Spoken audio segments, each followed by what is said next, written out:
අයිබෝවන් සුබුදෑසනක් ලෝක මට්ටමින් ගත්තොත් නම් සුබුදෑසනක් කියන්න බෑනේ ලංකාවටත් එහෙම තමයි ඇත්තරම මේ අපේ අයගේම කතන්දර හින්දා සුබුදෑසනක් කියන්න බැරි වෙලා තියෙන්නේ අනේ හත්තිලව්වේ දුවගෙන ගිහිල්ලා තෙල් ගහන්න එපා අර ෂෙඩ් වල තෙල් නෑ මාසෙකට ඇති වෙන්න ලංකාව ඇතුලේ තෙල් තොග තියෙනවා ඉතින් මේ මොකද්ද ඒක සාමාන්‍ය ශ්‍රී ලංකාවට තෙල් සැපයුම් පහුගිය මාස කිහිපයක් අකණ්ඩව සිද්ධ වෙලා තියෙනවා ඒකින්ද ගබඩා කල්ලා සහ සැපියුම් නැව් අකණ්ඩව සිද්ධ වෙනවා මාසකට ඇති වෙන්න ලංකාවේ පෙට්‍රල් ඩීසල් භූමි තෙල් තියෙනවා ඉතින් පින් සිද්ධ වෙයි දැන් උදේ අද ගමන් බිමන් කීපයක් ලෑස්ති කරගෙන හිටියා තෙල් ගැනෙච්ච ලොකෝට හිතුවේ නෑ උදේ ගියාම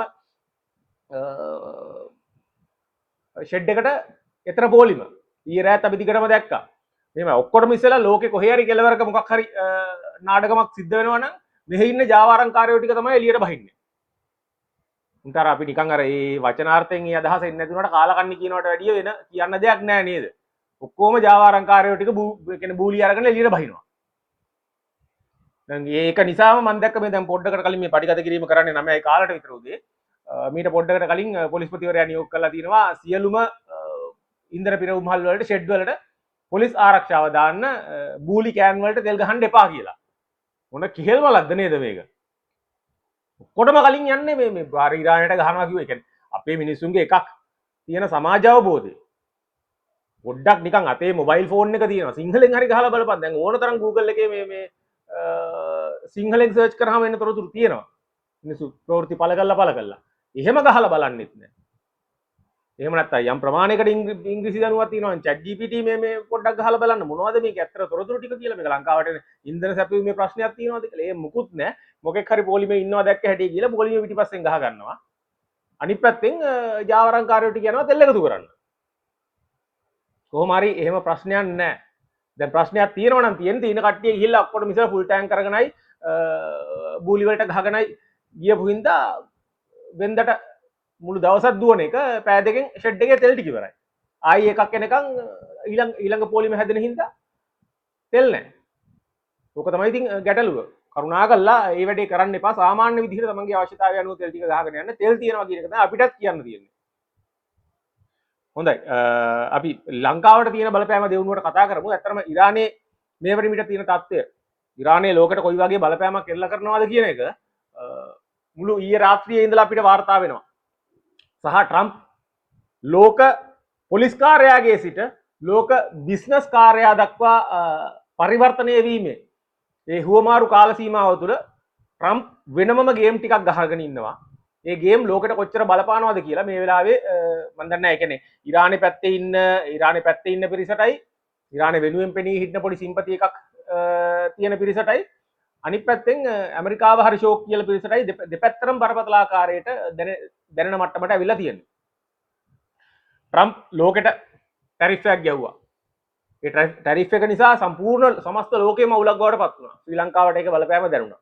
එන්න මේ දේශපාලන වලිත් ගියා. ඒ වගේම තමයි ලෝකෙ බොහොමයක් රටවල් වල.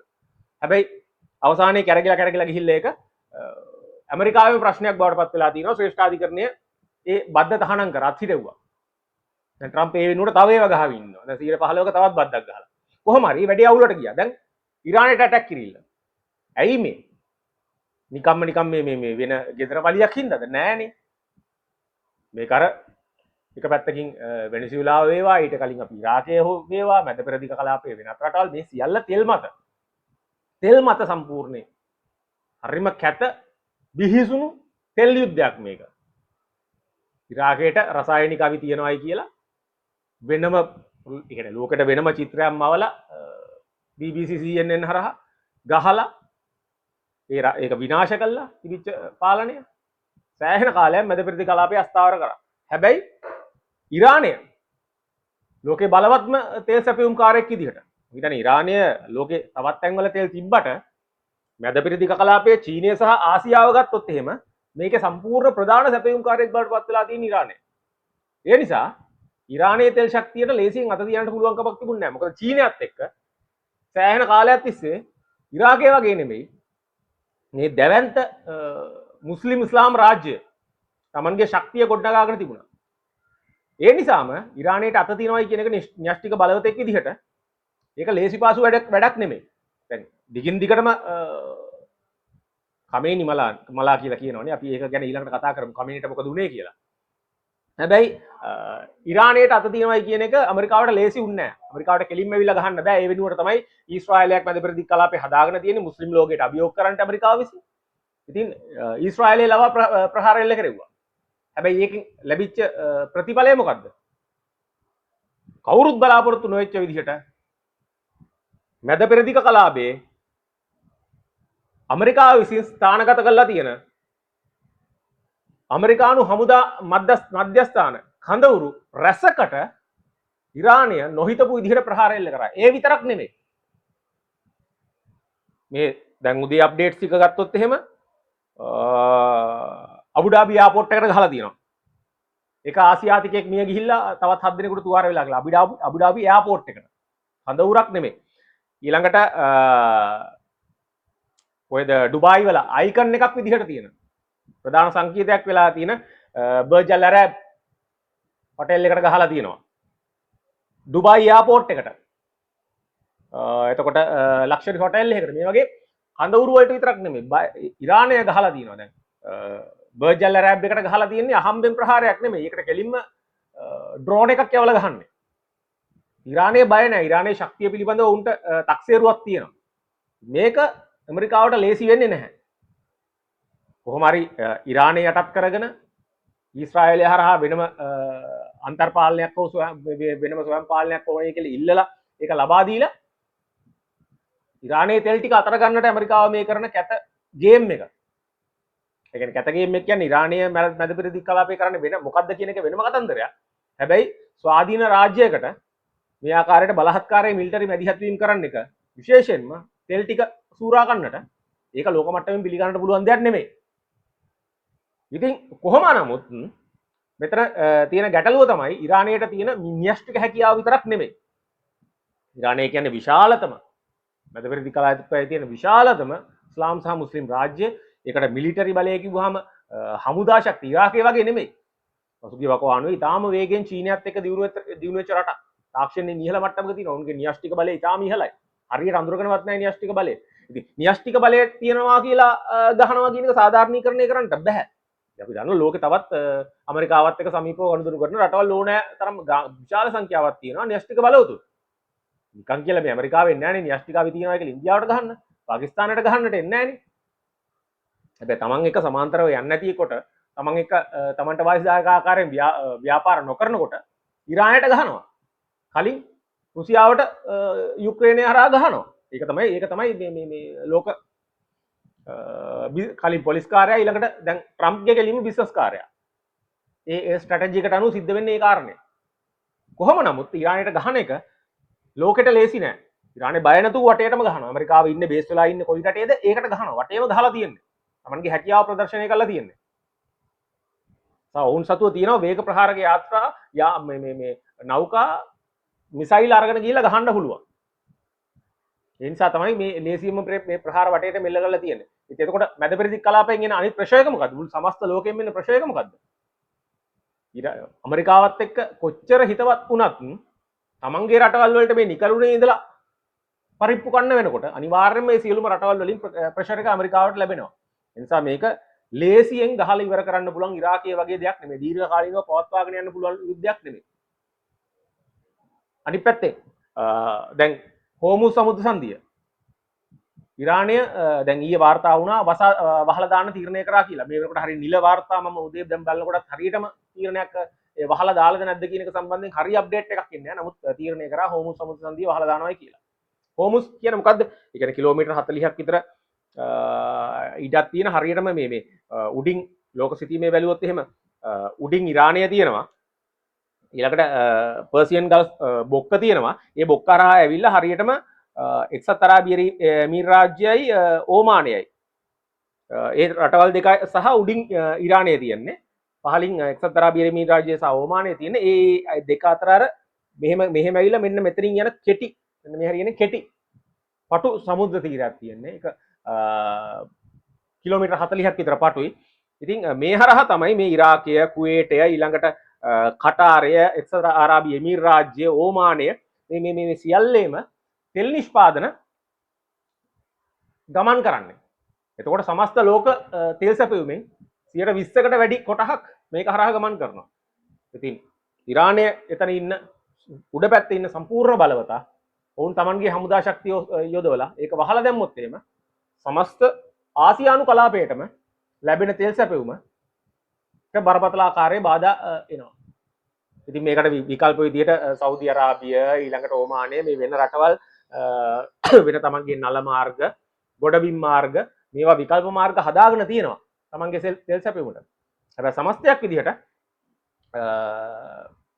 තෙල් සැපයුමට බරපතල ආකාරයේ බලපෑමක් ඒක ලංකාවට එනකම පහළ කෙරවලට එනකම ආසියාවේ බරපතල බලපෑමක් එල්ල වෙනවා. නිකන් අපි ගහලා බැලුවොත් එහෙම මේක නිකන් මේ නිකන් සර්ච් එකක් දාලා බැලුවොත් එහෙම මේ clause of Hormuz Strait matter Sri Lanka oil supply කියලා නිකන් ගහලා බැලුවොත් එහෙම අපිට එන උත්තර ටික මොකද්ද?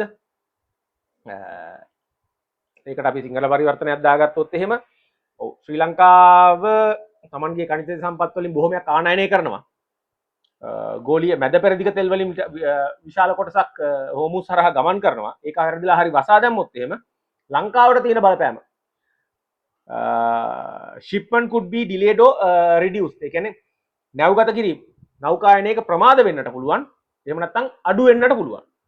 Insurance and shipping cost would rise. ඒ කියන්නේ රක්ෂණ සහ නැව්ගත කිරීමේ පිරිවැය ඉහළ යන්නට පුළුවන්. සමහර සැපයුම්කාරයෝ එතකොට බෙදා හරින්නට බෑ කියලා ගණන් උස්සන්නට පුළුවන්. ශ්‍රී ලංකාව වෙනත් රටවලින් මිලදී ගැනීම සිද්ධ කරාට සමස්තයක් විදිහට තවත් රටවලින් ශ්‍රී ලංකාව තෙල් මිලදී ගැනීම සිද්ධ කරාට කොහොම නමුත් ගෝලීය සැපයුම් තදවදේ වළක්වා ගන්නට මේක බරපතල ආකාරයෙන් බලපානවා. දැන් කොහොමත් ඉරානයෙන් ඍජු තෙල් මිලදී ගැනීම ශ්‍රී ලංකාවට කරන්න පුළුවන් කමක් නැහැ ඇමරිකාවත් එක්ක තියෙන ප්‍රශ්න නිසා. රුසියාවේ ආනයන සම්බන්ධිනුත් ඒ ආකාරයෙන්ම බලපානවා. ඉතින් කොහොම නමුත් මේක ලංකාවට බලපානවා. ඉතින් ඒක ලංකාවට බලපානවා කියන්නේ දෙවනි අධීරයේදී යම් ප්‍රමාදයක් ඇති වෙන්න පුළුවන්. නමුත් ලංකාවට ගෝලීය වික ලෝකේ වෙනත් සැපියුම් ජාලාවලින් මිලදී ගැනීම කරන්න පුළුවන්. හැබැයි සමස්තයක් විදිහට තෙල් මිල ඉහළ යනවා. ඒ අවදානම තියෙනවා. ඒ නිසා මේක ඉතාම ඉක්මනින් පාලනය කිරීමේ අවශ්‍යතාවය නිර්මාණය වෙලා තියෙනවා. මම දැක්කා අනිත් කාරණේ තමයි දැන් ශ්‍රී ලංකාව සම්බන්ධයෙන් කතා කරොත් එහෙම නෑ අපි කවුද කමේනි ගැන කතා කරමු. දැන් උදේ බලා වාර්තා වෙච්ච වැදගත්ම ප්‍රවෘත්තිය තමයි මේ සිද්ධිදාමේ අයතුල්ලා අල් ඛමේනි ඉරානයේ ආධ්‍යාත්මික නායකයා ඝාතනය කරා කියලා ට්‍රම්ප් එයාගේ මට මතක විදිහට ට්‍රූත් සෝෂල් account එකේ වීඩියෝ එකක් දාලා කියලා තියෙනවා. ප්‍රකාශයක් කරලා තියෙනවා. හැබැයි ඉරානයේ රාජ්‍ය නාලිකා මේක ප්‍රතික්ෂේප කරනවා. කොහොම නමුත් දැන් ඇයි මේ විදිහට ඉතාම ඉක්මනින් ඇවිල්ලා Tamanගේ ප්‍රහාර වලින් ඉරාන නායකයෝ සෑහෙන ප්‍රමාණයක් ඉලක්ක කරගත්තා. ඒ අතර අයතුල්ලා අල් ඛමේනි මැද පෙරදිග කලාපයේ බලවත්ම නායකයා සහ ඉරානයට වෙනම දේශපාලනික නායකයෝ හිටියට ඉරානයේ ආධ්‍යාත්මික නායකයා විදිහට සැලකන්නේ අයතුල්ලා අල් ඛමේනි. ඌව ඝාතනය කරා කියලා කියන්නේ ඉක්මන් වෙන්නේ ඇයි? තාම 100%ක් තහවුරු කරලා නැහැ. නමුත් ඇමරිකාව කියනවා ඔහුගේ බොඩි එක හම්බුණා කියලා. එහෙම කියන්නේ ඉක්මන් වෙන්නේ ඇයි? වෙන කිසිම හේතුවක් හින්දා නෙමෙයි. ඒක අර මොරාල් එකට ඉරානයේ තියෙන මොරාල් එක වටන්න කියන කතන්දරයක්. හැබැයි ඇත්තට මේක ඉරානයට බලපානවද? මෙහෙමයි. නාමිකව ගත්තොත් එහෙම අයතුල්ලා අල් ඛමේනි කියන්නේ ඉරානයේ වගේම ඉරානයේ සමානයි අයතුල්ලා අල් ඛමේනි. එහෙම කියන්න පුළුවන්. හැබැයි සමස්තයක් විදිහට ඛමේනි හරහා ඉරානයේ තියෙන පාලනයට ඉරානයේ ජනතාවගේ විශේෂයෙන්ම කාන්තාව අතිශය බහුතරයක් කාන්තාවන්ගේ බරපතල ආකාරයේ විරෝධයක් තියෙනවා. අපි ඛමේනි ගැන වෙනම කතා කරොත් එහෙම ඛමේනිට අවුරුදු 86ක් 85ක් නැත්නම් 86ක් මේ වෙනකොට. ඒ නිසා ඛමේනි කියන්නේ වයසත් එක්ක බැලුවොත් එහෙම ඔහුගේ වයෝවෘද්ධකමත් එක්ක බැලුවොත් එහෙම ඕන වෙලාවක කියන්නේ වයෝවෘද්ධ වීම නිසා මියන්නට පුළුවන් පුද්ගලයෙක්. ඒක නිසා ඉරානයට ඛමේනි නැති වුණා කියලා ඒක අර නාමිකව සිද්ධ වෙන හානියක් මිසක් ඛමේනි මත සියල්ල රැඳිලා තියන්නේ නැහැ. තාක්ෂණය, න්‍යෂ්ටික හැකියාව මේවා ඛමේනි මත නෙමෙයි රැඳිලා තියෙන්නේ. ඛමේනි මත රැඳිලා තියෙන්නේ ඉරානයේ අර ඉස්ලාමීය ආධ්‍යාත්මික පාලනය කියන එක. දැඩි පාලනය කියන එක. ඊයරෙන් ඔවුන්ගේ හැකියාවන් වලට මේකෙන් බාධාවක් වෙන්නේ නැහැ. ඒ නිසා ඛමේනි එතනින් ගියොත් එහෙම කමේනි අතර මිය ගිහිල්ලා නම් ඝාතනය කළා නම් ඒකට තවත් කෙනෙක් පත් කරනවා එච්චරයි. ඒක හුදු තනතුරක් මේන්ටේන් කිරීමක් විතරයි. ඒ නිසා ඇමරිකාව කමේනිව ඝාතනය කරා කියලා ඒක අර නාමික ඉම්පැක්ට් එකක් බලපෑමක් මිසක් ඊට වැඩි ලොකු සිද්ධියක් වෙන්නේ නැහැ. ඉරානයට සිද්ධ කරන භෞතික හානිය ඒ කියන්නේ න්‍යෂ්ටික මර්මස්ථාන වලට ඉරානයේ ඔයිල් සප්ලයි එකට ඒ හානිය තමයි ඉරානයට බලපාන්නේ. අනිත් කාරණය තමයි මැද පෙරදිග රටවල් වලට දැන් ඉරානයේ කමේනිට තියෙන විරුද්ධත්වය මොකද? සෑහෙන කාලයක් කමේනි විසින් ඉතාම දැඩි පාලනයක් යටතේ ඉරානයේ තමයි ඔය ඇෆ්ගනිස්තානයේ වගේම ඉතාම මූලධර්මවාදී ආකාරයට තමන්ගේ ජනතාව පාලනය කරේ. මම දැක්ක මේ ළඟදී මේ පහුගිය දවස් ටිකේ කවුද හරින්ද්‍ර ජයගලා. හරින්ද්‍ර ඉරානයේ ටුවර් එකට ගිහිල්ලා හරින්ද්‍ර මම දැක්කා මේ මම ඒ කියන්නේ අපි පෞද්ගලිකව හඳුරන්නේ නැහැ. නමුත් ඒ කියන ඔහු ප්‍රසිද්ධ ජනප්‍රිය චරිතයක් නේ. ඒ නිසා මම නිකන් පහුගිය දවස් ටිකේ ඔහුගේ ඉරාන සංචාරය ගැන බැලුවා. අවුලක් මේ අවුල් මැද ගිහිල්ලා තිබුණත් හරින්ද්‍ර ඊර මම දැක්ක වීඩියෝ එකක් දාලා තියෙනවා ලංකාවට ආවා කියලා. සතුටුයි කරදරයක් නැතුව ආව එකට.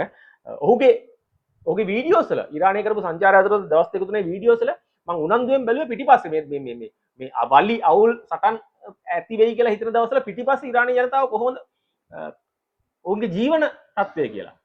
ඒක බැලුවහම පේනවා ඔවුන් ඊටාම සුඛිත මුදාකාරයෙන් ඊටාම සුවපහසු ජීවිත ගත කරනවා. හැබැයි එකම දේ ඒක බැලුවට පේන දෙයක් තමයි ඉරානයේ තෙල් ලීටරයක් ලංකාවේ මුදලින් මම දැක්ක හරින්ද කියනවා රුපියල් 9යි කියලා ලංකාවේ මුදලින්. ඒ බලනකොට උන්ගේ ජීවන තත්ත්වය ඉතාම ඉහළ මට්ටමක තියෙනවා.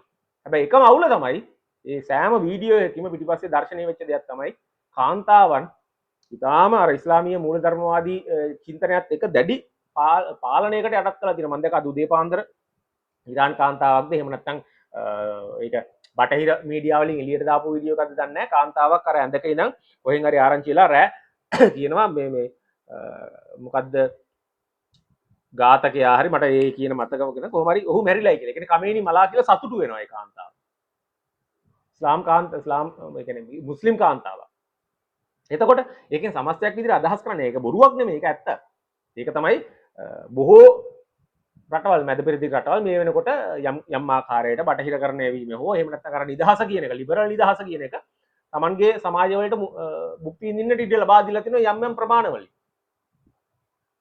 හැබැයි ඉරානය කියන්නේ ඒ තත්ත්වයේ ඉරානයේ කාන්තාවන්ට සෑහෙන දුරටකට තාමත් කාන්තාවන් වීම නිසාම මේ මූලධර්මවාදී පාලනයට යටත් වෙලා ඉන්න වෙලා තියෙනවා. දශක ගණනාවක් තිස්සේ. ඉතින් ඒකට සමාජයේ විසින්ම නැගෙන බරපතල ප්‍රතිවිරෝධයක් තියෙනවා. ඒ නිසා කමේනි මිය යාම කියන එක පිරිමින්ට කෙසේ වෙතත් ඉරානයේ කාන්තාවන්ට දැනෙන දෙයක්. වුන් සතුටු වෙන දෙයක්.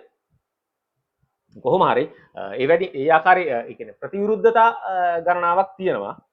කොහොම නමුත් සමස්තයක් විදිහට ආයි කියන්න තියෙන්නේ කමේනි ඝාතනය කළා කියලා ඉරානය විනාශ වෙන්නේ නැහැ. ඉරානය තියෙනවා. සහ සමස්තයක් විදිහට බැලුවොත් එහෙම මැද පෙරදිග කලාපයේ රටවල් සියලුම රටවල් අවසාන විග්‍රහයේදී මුස්ලිම් ලෝකයේ විදිහට එකතු වෙනවා මිසක් ට්‍රම්ප් එක එකතු වෙන්නේ නැහැ. මොකද ඇමරිකානු ප්‍රතිපත්ති කියන ඒවා අපි දන්නවා ඔබාමාගෙන් මොකද්ද අනිත් පැත්තෙන් ජෝ බයිඩන්ගෙන් අනිත් පැත්තෙන් ට්‍රම්ප්ගෙන් ඇමරිකානු ප්‍රතිපත්ති වෙනස් වෙනවා. හැබැයි මැද පෙරදිග කලාපයේ තියෙන්නේ තනිකර මුස්ලිම් ලෝකයක්.